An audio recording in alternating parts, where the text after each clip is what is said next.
Have you ever shared your biggest dream with someone you trusted only to have them laugh in your face? That happened to me. My own best friend told me I was a fool, that I would never make it. He said that I should wake up and be realistic. But here's the twist. I chased that dream anyway. And today I am everything he said I could never be, while he stuck wishing he had believed in himself. Before I tell you how I turned my friend's mockery into my greatest motivation, make sure you hit that subscribe button and turn on notifications, because I promise you I'll never look at doubters the same way again. It started when I was 18. I told my best friend since childhood that I wanted to become an entrepreneur, build my own company and create something meaningful. Instead of support, he laughed. He said, "Man, you don't have money. You don't have connections. You don't even have the brains. You'll end up broke while the rest of us live normal lives." Those words cut deep. I went home that night questioning myself, wondering if he was right. But then something inside me snapped. If he believed I couldn't, I had to prove that I could. So while he partied and wasted his weekends, I worked. I studied books, watched lectures, learned about business and self-growth. I took small jobs, saved every dollar, and started side hustles. It wasn't glamorous. I failed a lot.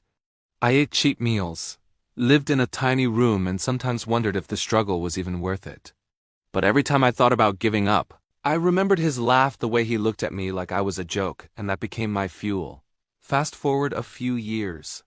I launched my first small company. It didn't explode overnight, but step by step it grew. Then one day we closed our first big deal. Then another. Soon the same dream he mocked became my reality. And the irony, that same friend who laughed at me later reached out asking for a job. Yes, the same guy who told me I would never make it, now wanted to work for me. That's when I realized something powerful. People don't mock your dreams because you can't achieve them. They mock them because they can't see themselves achieving them. I won't lie. It was tempting to gloat, to say, "I told you I could do it." But instead I offered him the job. Maybe it's because I still had that little spark of the kid who dreamed of making it. Back then I didn't know how many sleepless nights or how many doubts I would go through to build what I have now. But I knew that if he could be so sure I would fail, that I could be just as sure that I would succeed. You see, confidence isn't the absence of fear or doubt. It's the decision to act despite them. Every successful person I know has faced countless people who thought they'd never make it. But instead of letting those doubts hold them back, they channeled that energy into fuel, proving the naysayers wrong. The funny thing is, life has a way of turning the tables.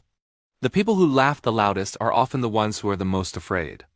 Afraid of others succeeding because it reflects their own unrealized dreams. So if someone laughs at your dreams, let them laugh. It's their way of coping with their own fears. But don't you dare let their negativity extinguish the fire within you. Use their doubt as your fuel, their mockery as your motivation, and their disbelief as your inspiration. Rise above the noise and prove them wrong. This story is my gift to you. But in return, I have a request. Don't keep this motivation to yourself. Share it with someone who needs it. Send it to a friend who's chasing their dreams despite the doubters. Together, we can ignite a fire of inspiration that no one can snuff out. Thank you for watching. Here's another story that will keep you going.